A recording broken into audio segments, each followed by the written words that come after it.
Good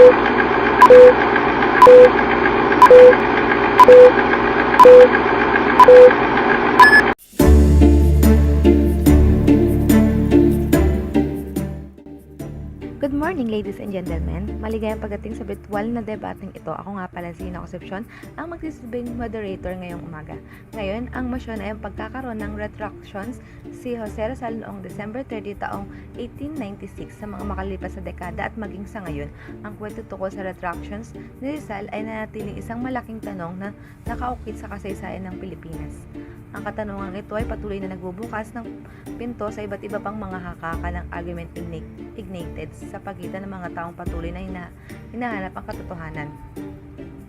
Magkakaroon ng pagsasalitang rebuttal ang bawat debater. Bawat isa ay tumatagal ng 1 minute at 30 seconds.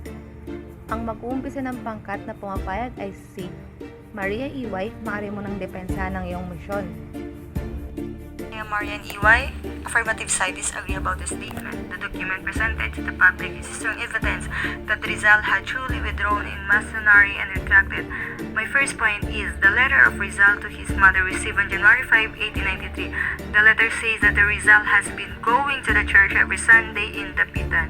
Next, the testimony of the eyewitness Father Balaguer, who was with Rizal and presented the retraction format prepared by Father Peo P., the superior of the Jesuit Society in the Philippines. Before the execution, he stated that on December 29, 1896, day before the execution, Rizal have accepted and signed the document on May 30, 1935. Father Manuel A. Garcia found the document Rizal's retraction. In your argument of the forgery of documents, it is also reasoned out in the same side that what the Archbishop and Father P. saw was not original document of retraction. The original document, which was almost eaten by termites, was kept by friars for preservation. Additionally, the retraction is a significant document because it established the act of marriage between Jose Rizal and Josephine Bracken. In the Pitan, the condition to the wedded was retraction, no marriage. In other words, Rizal could never marry Josephine unless be retracted first. Now, in this part, the rebuttal will take place. Pagkakataon mo nang magbigay ng 1 minute and 30 seconds na pahayag upang questionin at labanan ng kabilang panig. Maaari mo nang simulan, Miss Almodel. So, pinaniniwalaan mo ang dokumentong retraksyon ni Rizal? Kung ganoon, naniniwala kang binawi ni Rizal ang mga nilalaman ng kanyang isinulat na mga nobela tulad ng Noli Me Tangere, El Fili at kasama ng iba pa niyang mga sulatin? Hindi totoo yung pag-retract ni Rizal. Bakit? Ayon sa kanyang huling tula na mismo, which is yung Mi Ultimo Adios, hindi natin makikita yung anumang pag-amin o pagbawi sa mga prinsipyong ipinaglaban ni Rizal. Sa kanyang mga sulatin at korespondensiya, kahit sobrang liit na detalye, hindi tayo makakita ng malinaw na pahayag na nagpapatunay na si Rizal ay nag-retract. Bakit? Ilang araw yun eh. Oras-oras din yung ginugol niya sa mga sulatin na yun. Halos ialay na niya yung buhay niya para bigyan tayo ng kaliwanagan at kaisipan sa pang-aapi at hindi pagiging patas sa mga Espanyol sa atin. Sa tingin nyo, may magiging dahilan pa ba para mag-retract siya? Isa pa, ang kanyang pag-alis ng bansa at pagsasanay sa medisina sa ibang bansa ay tinuturing na patunay na nais niyang paglingkuran ang kanyang bayan sa mas makabuluhan na paraan kaysa sa pagre-retract. Alam natin kung gaano katindi yung paninindigan ni Rizal para sa ating bayan at sobrang labo na nanggaling sa kanya yung kasulatan o dokumento patungkol sa retraction. Halatang halata na imbento o pambobola lang yun ng mga Kastila para sirain ang imahe ni Rizal.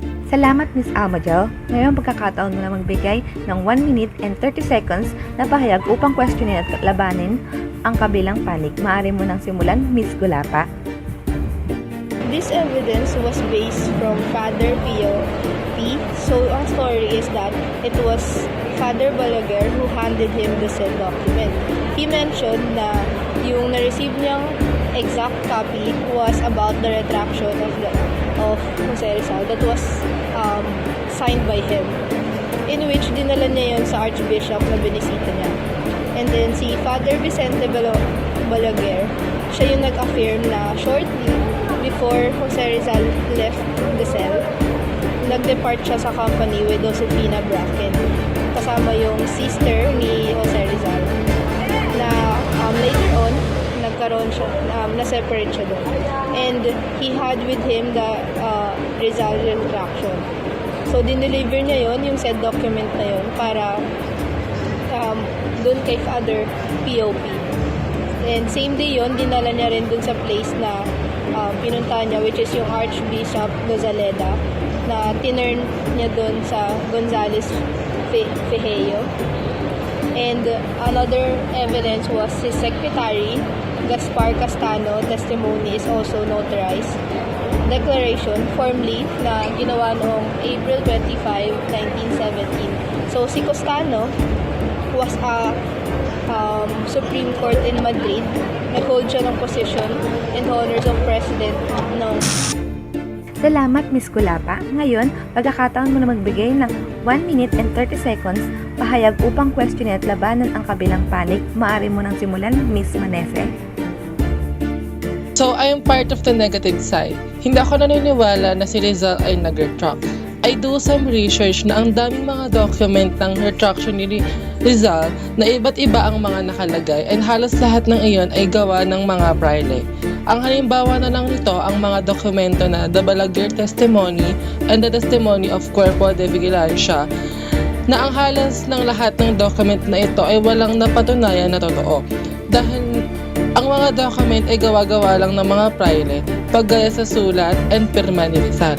So, sa tingin ko, hindi talaga nag-retract si Rizal na parang ginagawa lang ito ng mga praile sa kanya para masabi na ang mga sinulat ni Rizal na mga libro ay halos lahat at hindi totoo. Kasi alam naman natin kung babalikan natin ang librong Noli and El Fili, halos nang nilalaman nito ay tungkol sa mga praile, kung paano naging malupit sa mga Katoliko. Kasi pinapalabas ng mga praile na ang mga sunulat daw ni Rizal ay tungkol sa simbahang Katoliko. Pero hindi. Si Rizal ay isang Katoliko din. Sinulat niya ang mga librong yon kasi nakikita niya kung paano namamalakad ang mga praile sa simbahan. Napansin niya na parang hindi tama at na aapi na ang mga Katoliko. Kaya sa mga document na nilabas sa retraction ni Rizal, wala pa ding nagpapatunay na siya talaga ay nag-retract. Pero kung titignan natin ang mga retraction, parang ginagamit lang ito ng mga praile Salamat, Miss Manese. Ngayon, pagkakataon mo lang magbigay ng 1 minute and 30 seconds na pahayag upang questionin at labanan ang kabilang panig. Maaari mo nang simulan, Miss Respeto. Hingi ang affirmative side na lubos na naniniwala na binawi ni Jose Rizal ang kanyang pahayag laban sa simbahang Katoliko. May patibay na ebidensyang ipinakita sa publiko na talagang binawi ni Jose Rizal ang kanyang mga pahayag laban sa simbahan. Pinagtitibay ng iba't ibang mga pangunahing mapagkukunan ang pagbawi nito. Una, naroon ang liham ni Rizal sa kanyang ina na natanggap noong January 5, 1893. Nakasaad doon na si Rizal ay nagsisimba tuwing linggo sa dapitan. Hindi pa ba sapat na ebidensya ito na binawi na niya? Sumang-ayon na nagkaroon ng retraction si Rizal at kasal sa kanyang asawa. Ang isa pang makabuluhang bagay ay ang pag-alay ni Rizal ng isang aklat na devotional sa Katoliko sa kanyang mga kapatid na babae na sina Josefa at Trinidad. Si Josephine ng kanyang asawa ay may binanggit din na dedikasyon na nakasaad doon sa aking mahal at malungkot na asawa. Hindi ba ito nagpapatunay na Katolisismo ni Rizal?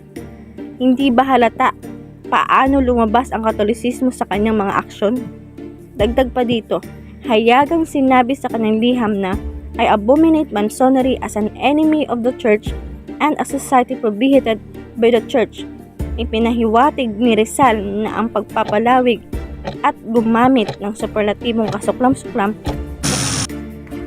Salamat, Miss Respeto. Ngayon, pagkakataon mo na magbigay ng 1 minute and 30 seconds na pahayag upang questionin at labanan ng kabilang panig. Maaari mo nang simulan, Miss Endaya. Naniniwala ako na peke ang retraction ni Rizal. At marami ding historians ang naniniwala na peke ang retraction ni Rizal at ginawa lamang yun para mapawalang bisa ang parusa na binigay sa kanya ng mga Espanyol. Meron ding issue sa mga historians na si Roman Roque ang gumawa ng pirma niya sa kanyang retraction document. At dahil magaling na penman si Roman, madali niya magagaya ang pirma ni Rizal para sa fake document. And malaki rin na posibilidad na totoong nangyari ito. Naniniwala din ako na peke ang retraction ni Rizal dahil kahit nagkaroon siya ng retraction document ay pinarusahan pa rin siya ng mga Espanyol ng kamatayan. Kung totoong nag-retract si Rizal, ay posibleng papawalang bisa ang parusa na binigay sa kanya ng mga Espanyol at sana hindi siya namatay. Okay, thank you so much sa dalawang panig. Maganda at maayos ang naging agreement ninyong lahat. Sa ngayon, pagdesisyonan pa natin ang tunay na nagwagi sa debating ito at i-anunsyo sa mga susunod na araw. Muli, maraming salamat sa inyong oras at participate sa virtual na kaganapan natin ngayon. At dito na po nagtatapos ang ating debate.